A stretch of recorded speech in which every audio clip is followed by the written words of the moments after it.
Vete a la calle como el vago que eres, me gritó. No sabía que mi negocito generaba millones.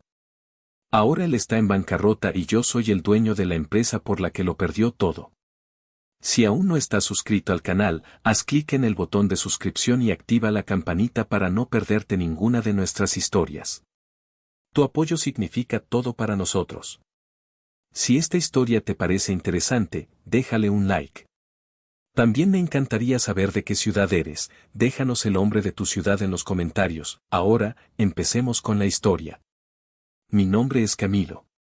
Tengo 35 años, y si algo he aprendido es que la verdadera riqueza no se mide en los ceros de una cuenta bancaria, sino en los metros cuadrados de paz que logras construir a tu alrededor.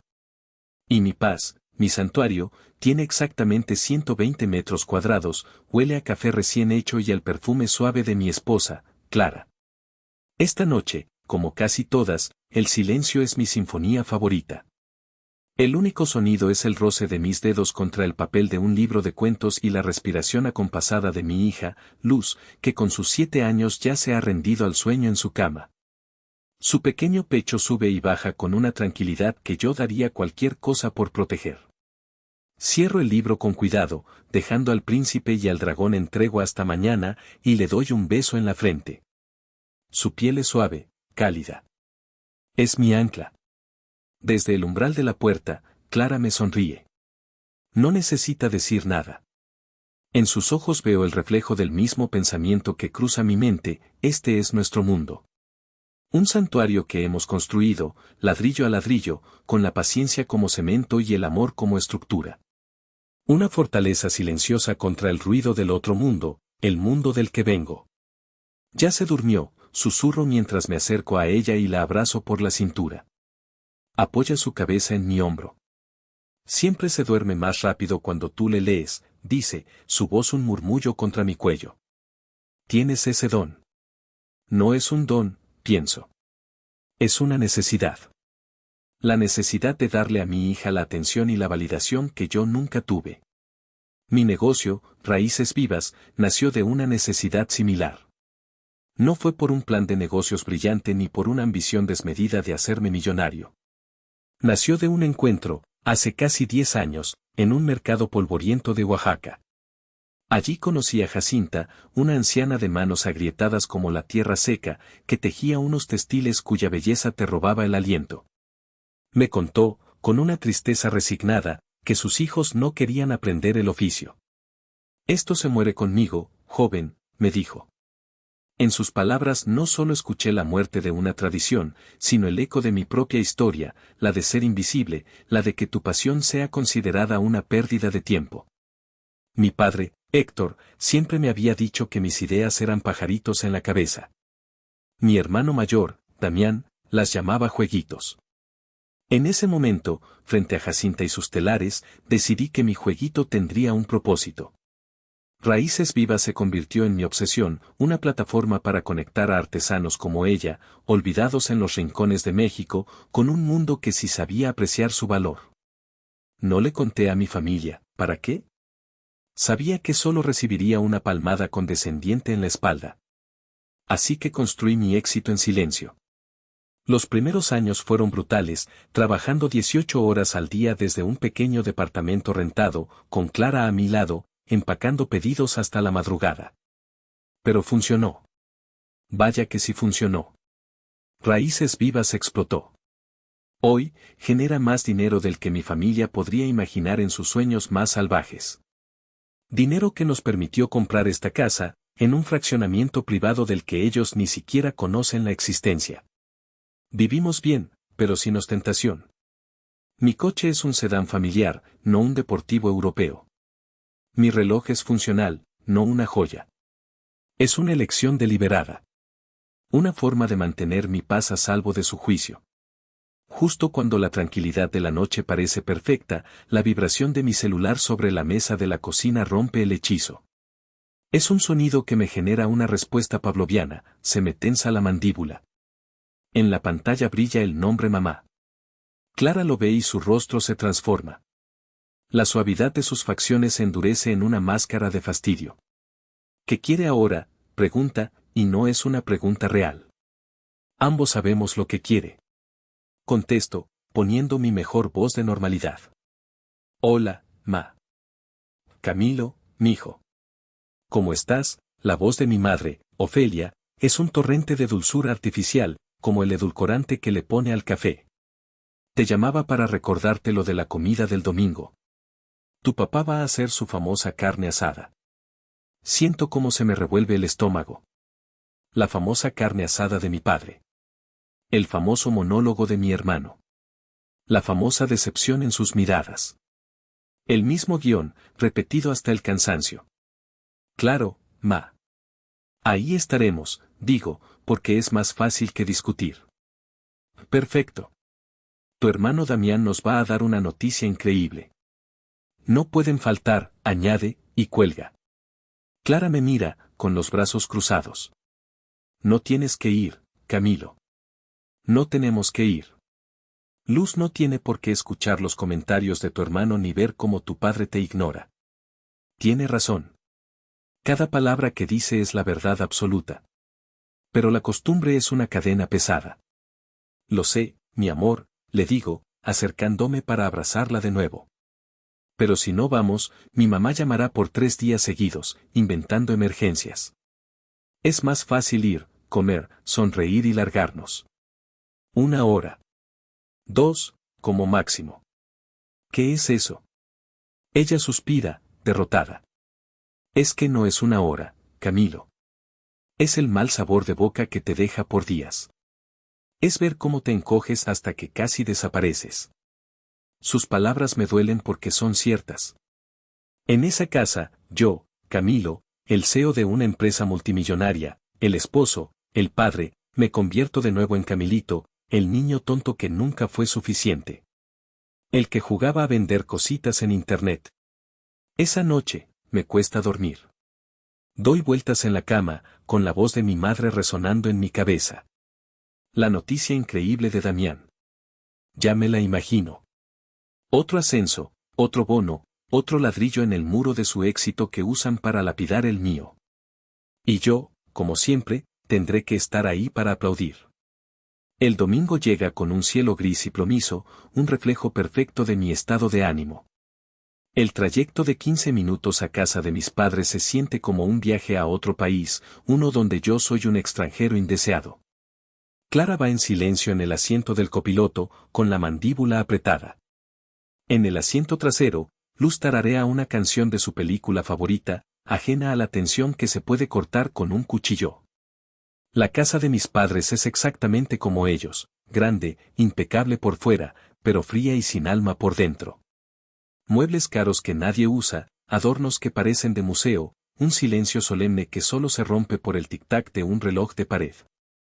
Es una casa para ser vista, no para ser vivida. Mi hermano Damián y su esposa, Silvia, ya están allí. Damián, 5 años mayor que yo, es la encarnación del éxito según mis padres. Traje a la medida, reloj ostentoso, y esa sonrisa de superioridad que ha perfeccionado desde la secundaria. Nos saluda con un abrazo que se siente más como una evaluación. Hermanito. ¡Qué milagro!, dice, dándome unas palmadas en la espalda que son un poco más fuertes de lo necesario. Pensé que andarías muy ocupado con tu tiendita. La palabra tiendita sale de su boca con un veneno cubierto de azúcar. Mi madre, Ofelia, se acerca y nos besa. Qué bueno que vinieron, mijos. Siéntense, siéntense. Damián nos estaba contando de su ascenso. Ahora es director regional. Mi padre, Héctor, asiente desde su sillón de cuero, el trono desde el que imparte justicia y juicio. Eso es un hombre con futuro, dice, mirándome de reojo, asegurándose de que el misil haya dado en el blanco. Trabajo duro, en una empresa de verdad. No, cositas en internet. Me siento en el sofá, sintiendo como me hundo, no solo en los cojines, sino en mi viejo papel de decepción familiar. Clara se sienta a mi lado y me aprieta la mano discretamente. Es su forma de decir, estoy aquí. No desaparezcas. La comida es un desfile de los logros de Damián. Su nuevo puesto, el bono que recibió, el viaje a Cancún que van a hacer. Mis padres escuchan embelesados, como si estuvieran presenciando un milagro. Cada vez que intento decir algo sobre mi semana, sobre un nuevo proyecto, Damián me interrumpe para contar otra anécdota sobre sí mismo. Hablando de viajes, digo en un momento, cerramos un acuerdo con unos distribuidores en Alemania y... Alemania. Uf, qué aburrido, me corta Damián. Yo prefiero el Caribe. Silvia, ¿te acuerdas de aquel resort en Playa del Carmen? El que tenía mayordomo personal. Y así, mi historia se desvanece en el aire, ignorada. Es entonces cuando un recuerdo me golpea con la fuerza de un puñetazo. Tengo 15 años. Estoy en la sala, igual que ahora, tratando de explicarle a mi padre que Damián, que entonces tenía 20, había tomado mi bicicleta nueva sin permiso y la había chocado. El papá, es que ni siquiera me pidió permiso, le decía yo, con la voz quebrada por la injusticia. Mi padre ni siquiera levantó la vista del periódico. Camilo, ya basta de niñerías. Tu hermano es mayor, tenía una emergencia. Las cosas materiales se reponen. Deja de buscar pleitos y de no respetar a tu hermano. Damián, de pie detrás de mí, sonreía con suficiencia. Ese día aprendí una lección fundamental en esta casa, mi verdad no importaba. Mi voz no tenía eco. La justicia tenía un claro favorito. Aprendí que, para sobrevivir, era mejor callar. Vuelvo al presente justo a tiempo para el golpe de gracia. Héctor se aclara la garganta, un gesto que precede a todos sus grandes pronunciamientos. Bueno, para celebrar el ascenso de tu hermano, empieza, mirando a Damián con un orgullo que a mí nunca me ha dirigido, tu madre y yo hemos decidido ayudarlo con el enganche de su nueva camioneta. Una buena camioneta, para un hombre de su posición. Damián sonríe, victorioso. Gracias, pa. De verdad, no saben cuánto ayuda. Entonces, Héctor gira su cabeza lentamente hacia mí. La sonrisa se borra de su cara y es reemplazada por una expresión de severa preocupación paternal. Y a ti, Camilo, dice, su voz cargada de una falsa generosidad, cuando por fin sientes cabeza, cuando consigas un trabajo estable y de verdad, cuenta con que tu padre también te ayudará. Para eso estamos. El silencio que sigue es pesado, denso. La humillación es total. No solo me ha llamado inestable y fracasado, sino que lo ha hecho ofreciéndome una limosna futura, una zanahoria atada a un palo que sabe que nunca alcanzaré según sus estándares. Me ha puesto en la silla de los niños mientras sienta a mi hermano en la cabecera de la mesa. Siento la sangre subir a mi cara. Quiero gritar. Quiero poner sobre la mesa los estados de cuenta de mi empresa. Quiero restregarles en la cara que podría comprar 10 de sus estúpidas camionetas sin despeinarme.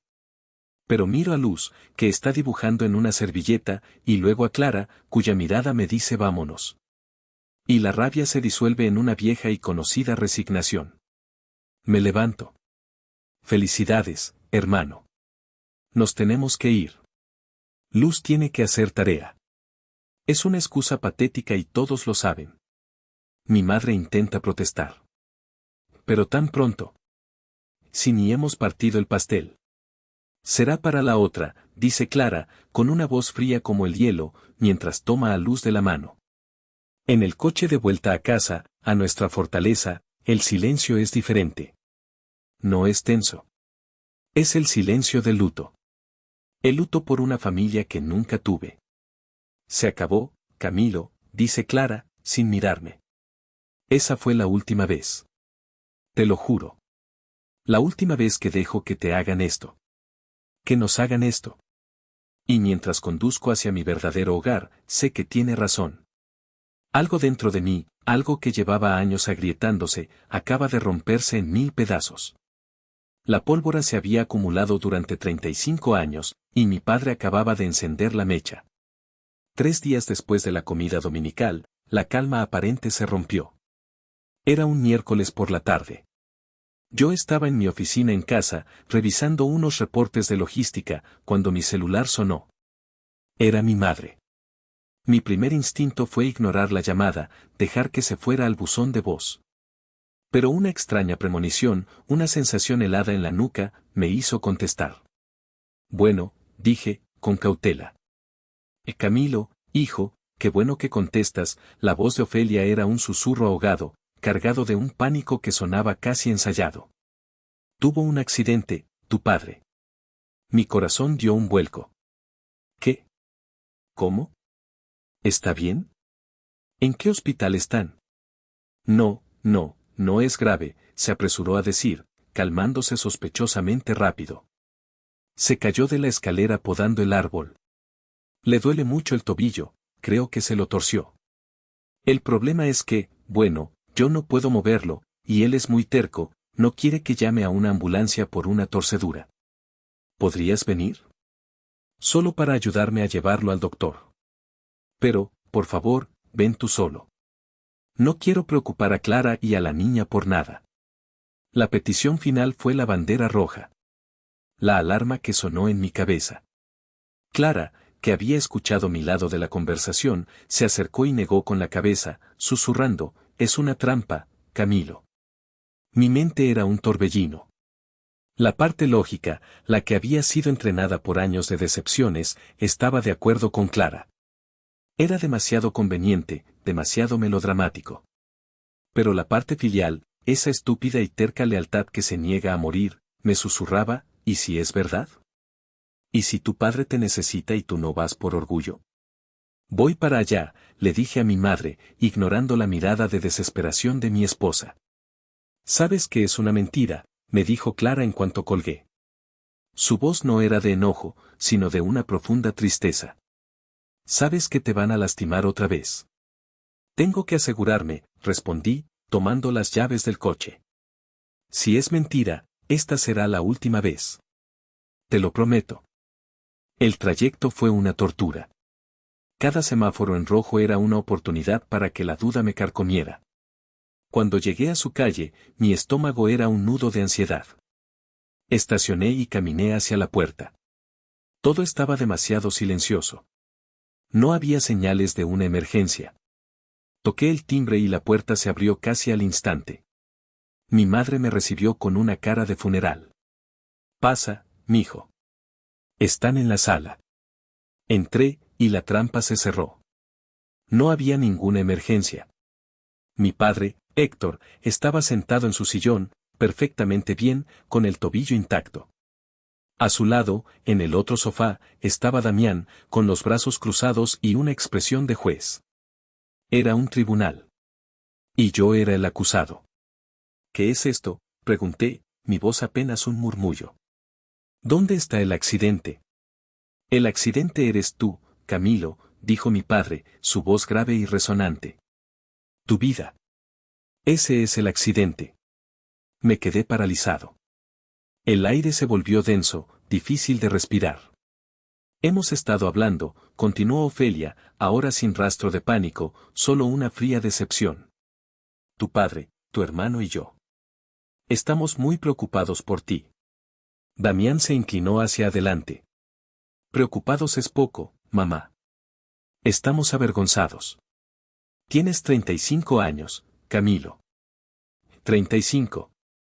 Y sigues jugando a la casita, vendiendo tus tiliches en internet. ¿No te das cuenta del ridículo que haces? Estás manchando el apellido. Mi trabajo, tartamudeé, incrédulo. Mi trabajo paga mis cuentas. Sostiene a mi familia. Compré mi casa. No nos mientas, rugió Héctor, poniéndose de pie. Su rostro estaba rojo, congestionado por una ira que parecía venir de lo más profundo de su ser. Sabemos que apenas te alcanza. Sabemos que vives al día. ¿Crees que no nos damos cuenta? Vienes a las comidas con ropa vieja, tu coche es una carcacha, y todo para mantener esa fachada de emprendedor. Eres un niño grande que se niega a crecer, un bueno para nada que está arrastrando a su familia al lodo. Cada palabra era un golpe. Pero no eran los insultos lo que más dolía. Era la convicción con la que los decían. Ellos realmente creían esa fantasía. Habían construido una narrativa sobre mi fracaso y se la habían creído tan a fondo que ahora era su verdad absoluta. Ustedes no saben nada de mi vida, dije, encontrando un poco de fuerza. No tienen ni la más remota idea. Ah, claro que la tenemos, se burló Damián. Vemos cómo papá y mamá se la viven angustiados por ti. Vemos cómo evades cualquier pregunta seria sobre tu futuro. Eres una carga, Camilo. Una carga emocional y una vergüenza social. Ya hemos tenido suficiente, sentenció Héctor, caminando hacia mí hasta quedar a escasos centímetros. Su aliento olía a café y a una amargura rancia. Te hemos dado todas las oportunidades. Te hemos aguantado tus caprichos. Pero se acabó. Necesitas una lección. Una lección de vida real. Señaló la puerta con un dedo tembloroso. Así que te vas. Te vas de esta casa y no vuelves hasta que seas un hombre. Consigue un trabajo de verdad, con un sueldo, con prestaciones. Aprende lo que es el trabajo duro. El mundo pareció detenerse. El tic-tac del reloj de pared sonaba como un martillo en mi cerebro. Miré a mi madre, buscando una pizca de compasión. Ella desvió la mirada, retorciéndose las manos. Miré a Damián. Él sonreía. Una sonrisa pequeña, cruel, triunfante. Y entonces, en medio del shock y el dolor, algo inesperado sucedió. Una calma helada, casi antinatural, me invadió. Fue como si una parte de mí, la parte que siempre había anhelado su aprobación, la que sufría con cada desplante, simplemente muriera. Se hizo cenizas y se la llevó el viento. El último hilo que me ataba a ellos, el de la esperanza, se había roto. Y en lugar de sentirme devastado, me sentí libre. Levanté la vista y los miré a los tres, uno por uno. Ya no veía a mi familia. Veía a tres extraños que se habían deleitado en mi humillación. Héctor, al ver que no suplicaba ni lloraba, se enfureció aún más. Su rostro se contrajo en una máscara de desprecio. Estoy harto de tu mediocridad, gritó, su voz retumbando en la silenciosa sala. Vete a la calle como el vago que eres. Y quizá el hambre te enseñe a ser un hombre de verdad. La calle. La palabra quedó flotando en el aire. La imagen que tenían de mí era tan patética que creían que ese sería mi destino. Y por primera vez en mi vida, en esa casa, sonreí. No fue una sonrisa grande, ni siquiera perceptible para ellos. Fue una curva diminuta en mis labios, un secreto que solo yo conocía. Como quieran, dije, mi voz sorprendentemente firme y tranquila. Me di la vuelta, sin decir una palabra más. Caminé hacia la puerta, sintiendo sus miradas incrédulas en mi espalda. Esperaban lágrimas, ruegos, promesas. No les di nada. Abrí la puerta y salí al aire fresco de la tarde. El sol me dio en la cara, como si me diera la bienvenida a una nueva vida. Al cerrar la puerta detrás de mí, el clic de la cerradura sonó como el fin de una era. El fin de Camilito, el fracasado. Y el comienzo de Camilo, el hombre libre. El trayecto de vuelta a mi casa, a mi verdadera casa, fue surrealista. Conducía con las manos firmes en el volante, pero mi mente era un caos. Las voces de mi padre, de mi hermano, resonaban en mi cabeza. Vago. Fracasado. Vergüenza.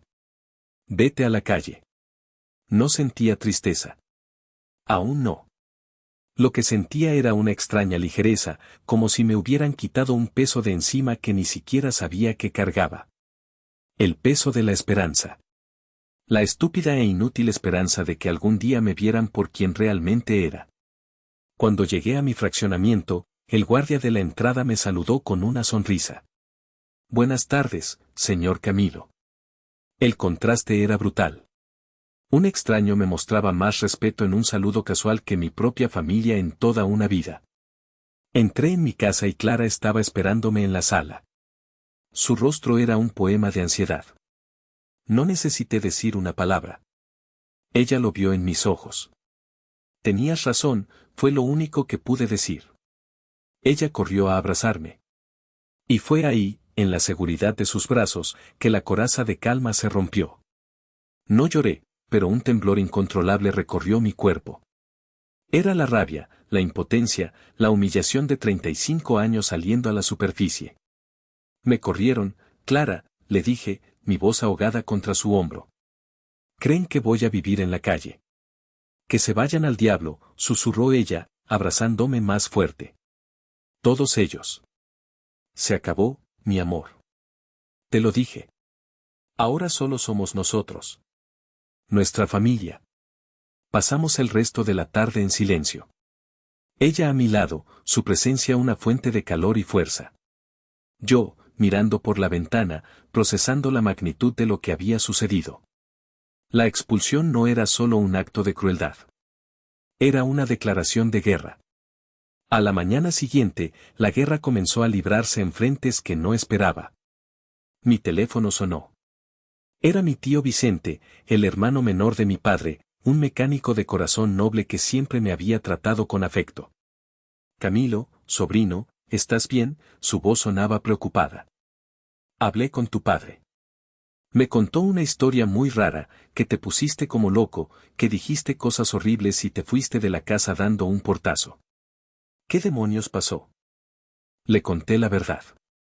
Cada palabra, cada insulto, la trampa, la expulsión. Hubo un largo silencio al otro lado de la línea. Hijos de, masculló.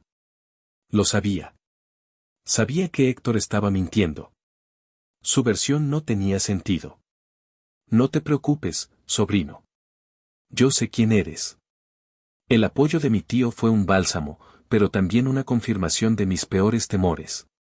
No les bastaba con echarme. Tenían que destruir mi reputación. Tenían que asegurarse de que, en la historia que contaran a la familia y amigos, ellos fueran las víctimas y yo el villano ingrato. Los rumores no tardaron en llegar. Una prima lejana le escribió a Clara por Facebook para preguntarle si necesitábamos algo, porque había escuchado que yo había perdido el trabajo y estábamos en problemas. Mi madre le había dicho a su grupo de la iglesia que su pobre hijo estaba pasando por una crisis profunda y que probablemente estaba viviendo en su coche. La humillación era calculada, diseñada para aislarme y forzarme a volver arrastrándome. La peor parte vino de Damián. Un viejo amigo de la preparatoria me llamó, incómodo. Oye, Camilo, hablé con tu hermano, me dijo que las cosas no iban bien para ti. Incluso bromeó con que, si necesitaba chamba, quizá podría darme trabajo de repartidor en su empresa. Colgué el teléfono, sintiendo un frío glacial en el pecho. La imagen de mi hermano, el exitoso director regional, ofreciéndome las migajas de su mesa, riéndose de mi supuesto fracaso con nuestros amigos, eso cruzó una línea. Esa noche, no pude dormir. La rabia era un fuego que me consumía por dentro. Caminaba de un lado a otro en la sala oscura, mientras Clara y Luz dormían. Me sentía atrapado, impotente. ¿Cómo podía luchar contra sus mentiras? ¿Cómo podía demostrarles la verdad sin parecer un arrogante desesperado? Fue entonces cuando Clara se despertó. Me vio en la oscuridad y se acercó, poniendo sus manos en mi pecho para detener mi incesante caminar. Camilo, mírame, dijo, su voz suave pero firme. No puedes dejar que te consuman. Eso es lo que quieren. ¿Qué hago, Clara? ¿Qué hago?, le pregunté, mi voz rota. Ella tomó mi mano y la puso sobre su vientre. La miré, confundido. Entonces, una sonrisa iluminó su rostro. Tengo algo que decirte, susurró. Llevo un par de semanas sabiéndolo, pero esperaba el momento adecuado, aunque supongo que no hay momento perfecto. Hizo una pausa, y sus ojos brillaron. Vamos a tener otro bebé. La noticia me golpeó como un rayo. Un bebé. Otro hijo. Una nueva vida en medio de toda esta destrucción. Puse mi otra mano sobre la suya, sobre su vientre, y por primera vez en días, el fuego de la rabia se atenuó, reemplazado por una emoción diferente, más poderosa. Determinación. Ya no se trataba de mi orgullo herido. Ya no se trataba de demostrarles que estaban equivocados. Se trataba de proteger esto. Mi hogar. Mi esposa. Mis hijos. Se trataba de construir un muro tan alto y tan fuerte que su veneno nunca más pudiera alcanzarnos. Miré a Clara, y ella vio el cambio en mis ojos. Ahora tienes una razón más para luchar, dijo. No, respondí, sintiendo una claridad que nunca antes había experimentado. Ahora tengo una razón más para ganar. Las siguientes 2 semanas fueron una extraña mezcla de felicidad doméstica y una creciente resolución. La noticia del embarazo de Clara había cambiado mi perspectiva. El drama con mi familia de origen, aunque todavía doloroso, se sentía más distante, como un ruido de fondo molesto en lugar de la sinfonía principal de mi vida. Nos enfocamos en nosotros, en las visitas al médico, en soñar con nombres, en explicarle a Luz que iba a ser hermana mayor. Había cortado toda comunicación. Bloqueé los números de mis padres y de mi hermano. Le pedí a mi tío Vicente que fuera mi único canal de información, solo en caso de una emergencia real. Por lo demás, me sumergí en el trabajo y en mi familia. Creí, ingenuamente, que la tormenta principal había pasado. Pensé que, habiéndome expulsado y difamado, me dejarían en paz en mi supuesto exilio. Qué equivocado estaba. El golpe final, el que transformaría mi determinación en una necesidad de justicia implacable, llegó en una mañana de martes, de la forma más mundana posible, un correo electrónico. Estaba en mi oficina, tomando mi primer café del día, cuando vi una notificación de mi banco personal. El asunto era estándar, actividad reciente en su cuenta. Normalmente lo habría ignorado, pero algo me hizo abrirlo. El correo detallaba las transacciones del día anterior. Y ahí estaba. Una sola línea que hizo que se me helara la sangre en las venas. Retiro en ventanilla, 250,000 pesos MXN. 250,000 pesos. Parpadeé, pensando que era un error. ¿De qué cuenta? Entré en pánico por un segundo, pensando que me habían hackeado. Abrí mi aplicación bancaria y busqué la transacción. Y entonces, mi estómago se hundió hasta el suelo. El retiro no provenía de mis cuentas empresariales, ni de mis cuentas de inversión, ni siquiera de mi cuenta de cheques principal. Provenía de una vieja cuenta de ahorros que casi había olvidado que existía. Una cuenta que mis padres habían abierto para mí cuando cumplí 18 años, supuestamente para enseñarme a ahorrar. Hacía años que no la usaba, pero nunca la había cerrado. Y el detalle que me hizo querer vomitar fue que, para facilitar las cosas en aquel entonces, la cuenta era mancomunada. Mi madre, Ofelia, todavía tenía acceso legal a ella. Mi mente se negaba a aceptarlo. Tenía que haber otra explicación. Quizá fue un error del banco. Quizá alguien había falsificado su firma. Marqué el número de la sucursal, que convenientemente estaba a 2 cuadras de la casa de mis padres. La gerente, una mujer amable que me reconoció por mi nombre, revisó el registro. Su voz se volvió cautelosa. Sí, señor Camilo, aquí lo tengo. El retiro se hizo ayer por la tarde. Lo procesé yo misma. Su madre, la señora Ofelia, vino en persona. Presentó su identificación, firmó el recibo, todo en orden. Dijo para qué era, pregunté, mi voz temblando ligeramente. Mencionó algo sobre una emergencia familiar, un pago importante para ayudar a su otro hijo, Damián, dijo la gerente, y luego añadió, con un tono que pretendía ser reconfortante, qué bueno que la familia se apoya así.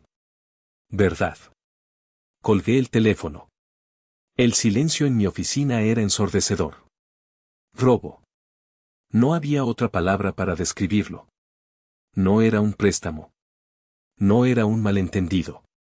Era un robo. Mi madre había entrado a un banco, había mirado a una empleada a los ojos, y con toda la calma del mundo, había vaciado mi cuenta. El dinero que yo había ganado. Y se lo había dado a su hijo predilecto. Al que, según ellos, era el único que merecía el éxito. La ironía era tan cruel que casi me reí. Me habían echado a la calle por ser un fracasado sin dinero, y luego me habían robado una cantidad que para muchas personas representa años de trabajo. Y entonces, como si el universo quisiera restregarme la sal en la herida, mi celular vibró. Un mensaje de texto. De Ofelia. Lo abrí con manos temblorosas. El mensaje era corto, conciso y de una desfachatez monumental. Tomé ese dinero. Tu hermano lo necesitaba más para liquidar su camioneta y quitarse de problemas. Para eso está la familia. Para apoyarse. No había una disculpa. No había una explicación. Ni siquiera un intento de justificación. Era una declaración. Una afirmación de que mi dinero, mi trabajo, mi esfuerzo, les pertenecía.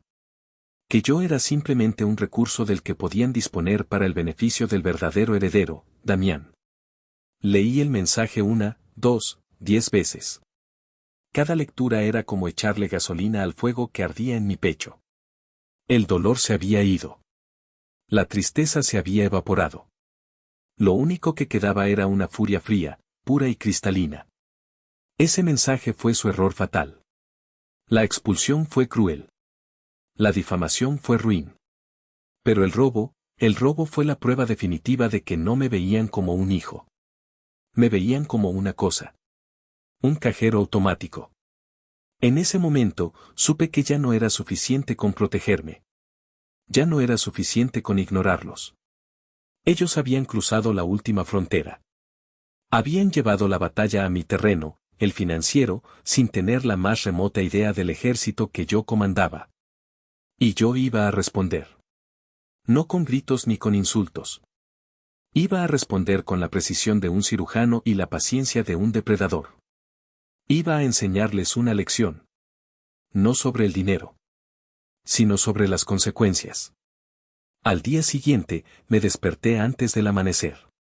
La rabia de la noche anterior se había asentado, transformándose en una claridad de propósito que nunca antes había sentido. Ya no había dudas, ni vacilaciones. El tablero de juego estaba claro, y por primera vez, yo estaba listo para mover mis piezas. Mi primera llamada fue a mi abogado, un hombre astuto y discreto llamado Hernán. La segunda fue a Elías, mi socio y el genio tecnológico detrás de Raíces Vivas, pero más importante, mi mejor amigo desde la universidad. Lo cité en mi oficina a las 8 de la mañana. Cuando llegaron, les conté todo. Desde la comida dominical hasta el mensaje de texto de mi madre. Elías, que siempre ha sido más impulsivo que yo, se paseaba por la oficina como un león enjaulado, maldiciendo en voz baja. Hernán escuchaba en silencio, con los dedos entrelazados sobre su portafolio, su rostro impasible. Quiero demandarlos, Camilo. Hay que hundirlos, exclamó Elías cuando terminé. Robo, difamación, tenemos todo para acabarlos. No, dije, mi voz tranquila sorprendiéndome incluso a mí mismo. Hernán levantó una ceja, interesado. Una demanda sería pública, sucia. Los convertiría en víctimas ante el resto de la familia. Les daría exactamente la atención que buscan. Me incliné sobre mi escritorio. No quiero destruirlos, Elías. No quiero que acaben en la cárcel ni en la ruina total por mi mano directa. Eso me convertiría en ellos. Hice una pausa, eligiendo mis palabras con cuidado. Quiero que entiendan lo que es el poder real. El que se construye con inteligencia y paciencia, no el que se presume con arrogancia. Quiero que ellos mismos caminen hacia su propia ruina, y que cuando lleguen al borde del precipicio, se den cuenta de que yo soy el dueño del terreno en ambos lados. Una lenta sonrisa se dibujó en el rostro de Hernán. Me gusta cómo piensas, Camilo. Tienes un objetivo claro. ¿Cuál es el primer paso? Información, respondí. Quiero saberlo todo. La situación financiera real de mi padre y de mi hermano. Deudas, inversiones, propiedades, hasta el último centavo. No quiero suposiciones, quiero hechos. Hernán asintió. Tengo el equipo perfecto para eso. Discreto y eficiente. Dame una semana. Mientras Hernán ponía en marcha su investigación, Elías y yo nos enfocamos en lo nuestro, el negocio. Quiero que aceleremos el plan de expansión a Europa, le dije. Y quiero que empecemos a buscar activamente oportunidades de adquisición. Empresas más pequeñas, startups tecnológicas que complementen nuestra logística. Quiero crecer, Elías. Quiero que, Raíces Vivas, se convierta en un monstruo, en un nombre que sea imposible de ignorar. Elías sonrió, sus ojos brillando con emoción. Ahora sí estás hablando mi idioma. A la guerra, entonces. No es una guerra, lo corregí. Es una partida de ajedrez. Y ellos ni siquiera saben que están jugando. Una semana después, Hernán volvió a mi oficina con una carpeta delgada. Lo que contenía era dinamita. Tu instinto era correcto, Camilo, dijo, mientras yo leía los documentos. La imagen de éxito de tu familia es un castillo de naipes. El reporte era demoledor. Mi hermano Damián, el flamante director regional, estaba ahogado en deudas. Tenía 2 tarjetas de crédito al límite, un préstamo personal con intereses altísimos y la mensualidad de su camioneta de lujo lo estaba estrangulando. Su sueldo era bueno, pero su estilo de vida era para alguien que ganaba el triple. Vivía de la apariencia, una apariencia financiada con crédito. Pero la verdadera bomba era la situación de mi padre. Héctor había invertido una parte importante de sus ahorros para el retiro y, peor aún, había firmado como aval personal de un préstamo considerable para un pequeño desarrollo inmobiliario en las afueras de Guadalajara. Un proyecto llamado Lomas de San Jacinto. El proyecto está estancado, explicó Hernán, señalando una sección del reporte. El desarrollador principal se quedó sin fondos, la construcción está a medio terminar y los inversionistas iniciales están perdiendo hasta la camisa. El banco que otorgó el préstamo está a punto de ejecutar la garantía. Y como tu padre es el aval, él tendrá que pagar la totalidad del préstamo, terminé la frase, sintiendo un escalofrío. Y por lo que veo aquí, eso lo dejaría en la bancarrota técnica. Exactamente, confirmó Hernán. Está a unos 3 meses, quizá 4, de que todo se derrumbe. Cerré la carpeta. Ahí estaba. El arma. El escenario perfecto. No necesitaba hacer nada. Solo tenía que esperar a que la gravedad hiciera su trabajo. Pero esperar no era suficiente. Yo no quería ser un espectador de su caída. Quería ser el arquitecto de sus consecuencias. Y entonces, como una señal del destino, 2 días después, Elías entró corriendo a mi oficina, con una emoción que rara vez mostraba. No te lo vas a creer, dijo, poniendo su tablet sobre mi escritorio. Un fondo de inversión con el que hemos colaborado nos está ofreciendo una oportunidad. Están comprando carteras de activos en dificultades para reestructurarlos. Quieren que entremos como socios capitalistas en un paquete de bienes raíces aquí en Jalisco. Tomé la tablet y empecé a revisar la lista de propiedades y proyectos. Y a mitad de la página, mi corazón se detuvo. Ahí estaba. Escrito en una fría tipografía digital. Proyecto inmobiliario, Lomas de San Jacinto. Estatus, en riesgo de incumplimiento. Miré a Elías. Él no entendía el significado de esas palabras, pero vio la expresión en mi rostro. ¿Pasa algo?, preguntó. Levanté la vista, y por primera vez desde que todo esto comenzó, sonreí. Una sonrisa genuina, amplia y llena de una certeza aterradora. Pasa, le dije, que acabamos de encontrar nuestro jaque mate. Los siguientes 3 meses fueron los más largos y, a la vez, los más rápidos de mi vida. Mientras mi familia seguía viviendo en su burbuja de arrogancia, ignorantes de la tormenta que se cernía sobre ellos, yo me movía en las sombras, tejiendo una red con hilos de finanzas y legalidad. A través del fondo de inversión, y con una discreción absoluta, posicioné mi capital. No compramos el proyecto Lomas de San Jacinto directamente. Eso habría sido demasiado obvio. En cambio, adquirimos una parte significativa de la deuda que el desarrollador tenía con el banco. En términos simples, nos convertimos en uno de sus principales acreedores.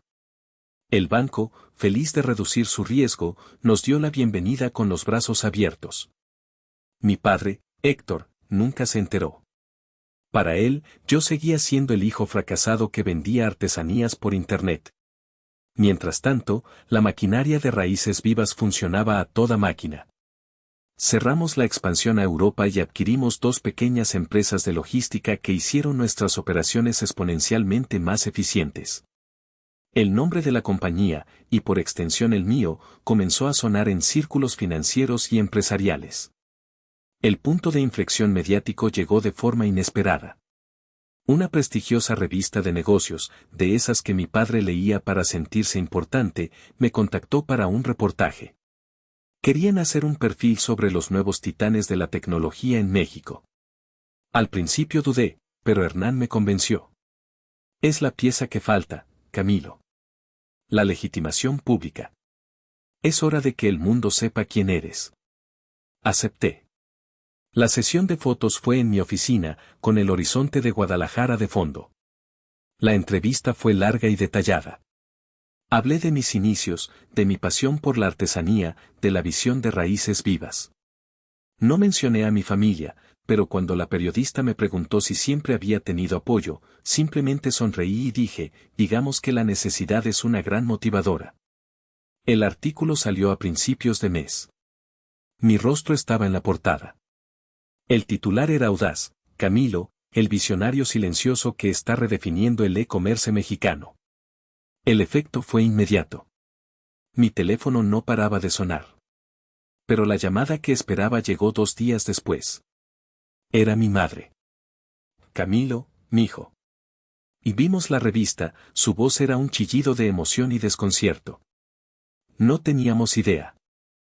Tu padre está impresionado. Estamos tan orgullosos de ti. Orgullosos. La palabra me supo a ceniza en la boca. ¿Orgullosos ahora? ¿Ahora que mi éxito era innegable y público? Colgué con una excusa vaga, pero sabía que la carnada estaba en el agua. Una semana después, el proyecto Lomas de San Jacinto colapsó oficialmente. El desarrollador se declaró en quiebra. El banco ejecutó la garantía. Y como mi empresa era ahora uno de los acreedores principales, tuvimos el derecho preferente de adquirir el activo para recuperar nuestra inversión. En una transacción limpia y legal, el proyecto fallido de mi padre se convirtió en mi propiedad. Esperé 3 días. 3 días para que la noticia de su ruina financiera se asentara en su casa como un sudario. Luego, le pedí a mi asistente que los llamara. A los 3, a Héctor, a Ofelia y a Damián. Los invitó a cenar al restaurante más lujoso y exclusivo de la ciudad, con el pretexto de que yo quería hablar de negocios y celebrar mi reciente éxito con la familia. Aceptaron al instante. Llegaron puntuales, vestidos con sus mejores galas. Mi padre, con una sonrisa forzada que no llegaba a sus ojos llenos de pánico. Mi madre, rebosante de un orgullo empalagoso y falso. Y Damián, con una mezcla de envidia y oportunismo. Olían la sangre, pero creían que era la de un animal herido al que podían saquear, no la de un depredador que los había llevado a su guarida. La cena fue una obra de teatro del absurdo. Me colmaron de halagos. Recordaron anécdotas de mi infancia en las que supuestamente siempre habían visto mi potencial. Damián incluso tuvo el descaro de sugerir que podríamos hacer negocios juntos. Yo sonreía, asentía y pedía el vino más caro de la carta. A mitad del plato principal, cuando la atmósfera estaba en su punto más alto de hipocresía, decidí que el telón debía caer. Saqué una carpeta de mi portafolio y la deslicé suavemente sobre la mesa de caoba.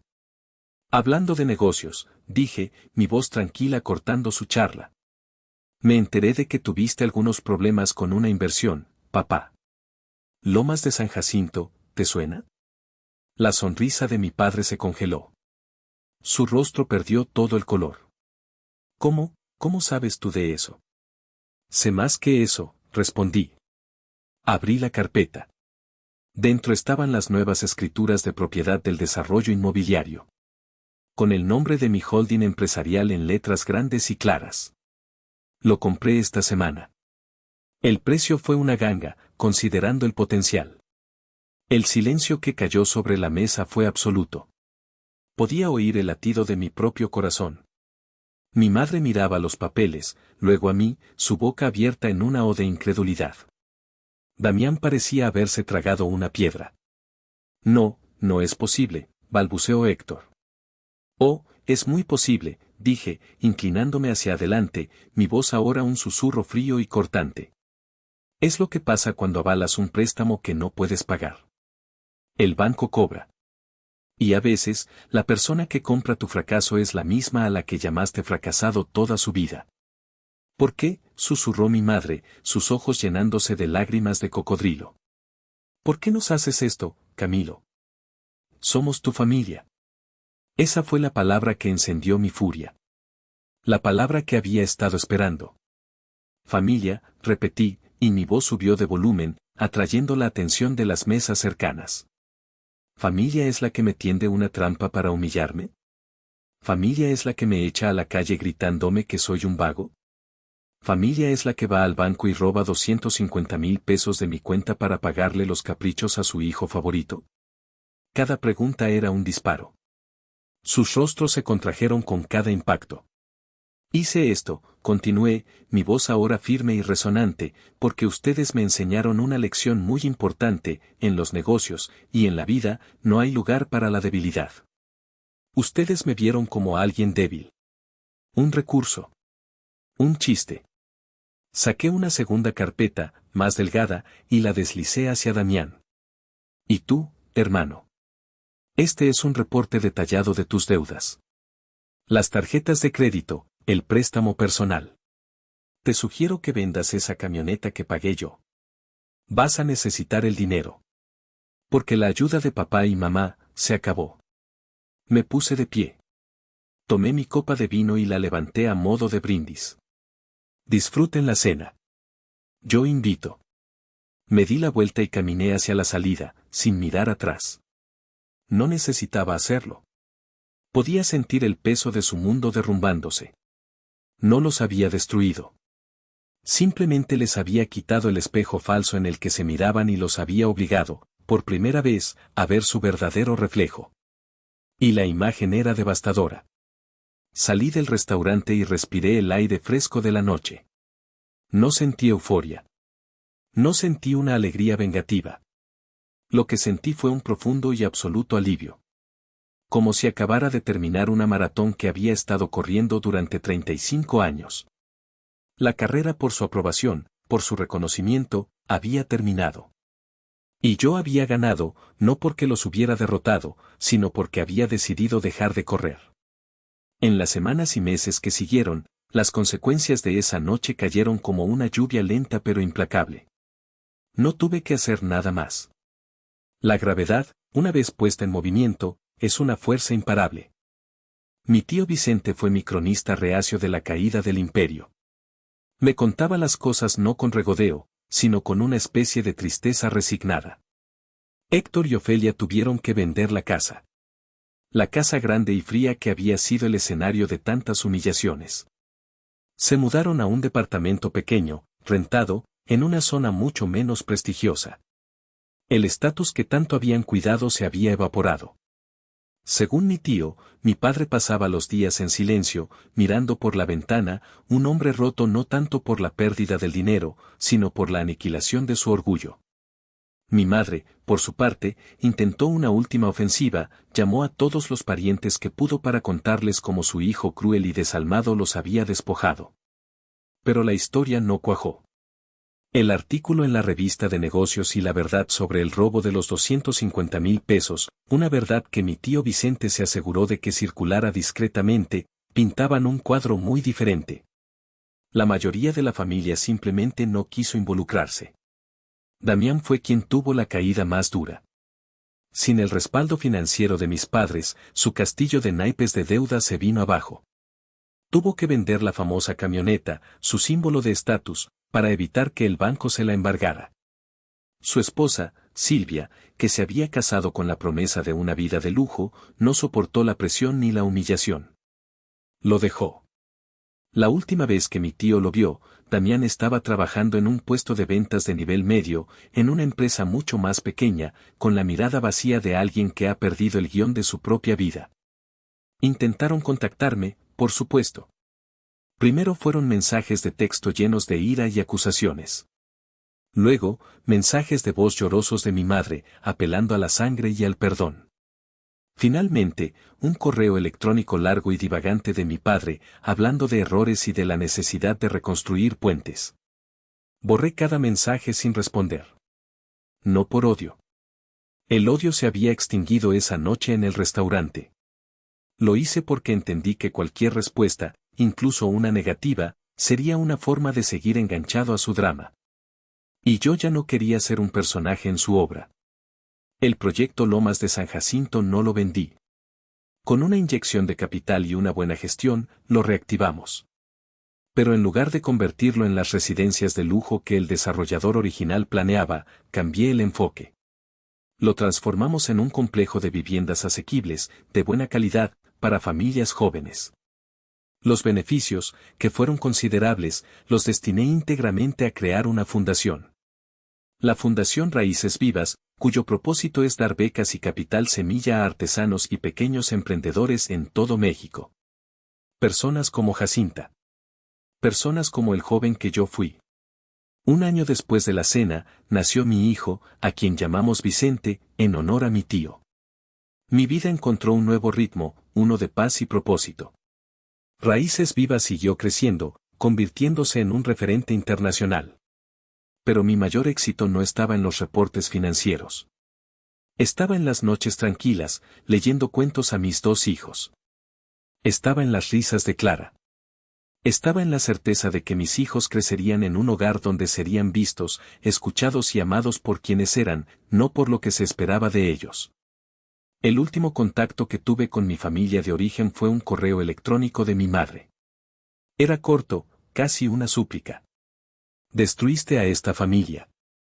Leí la frase y, por primera vez, no sentí nada. Ni rabia, ni dolor, ni siquiera lástima. Solo una claridad absoluta. Tomé mi laptop y me acerqué a la gran ventana de mi oficina. Abajo, la ciudad se extendía, llena de vida y de historias. Miré el teclado y escribí una única respuesta. Estás equivocada. No destruí a nuestra familia. Salvé a la mía. Envié el correo y apagué la computadora. Esa noche, mientras arrullaba a mi hijo para dormir, pensé en las palabras de mi padre, aquellas que habían sido diseñadas para ser mi sentencia de muerte: vete a la calle. Y una sonrisa tranquila se dibujó en mi rostro en la penumbra de la habitación. Mi padre me dijo que me fuera a la calle. No solo salí de la calle. Terminé comprando la cuadra entera. Y construí un futuro en ella.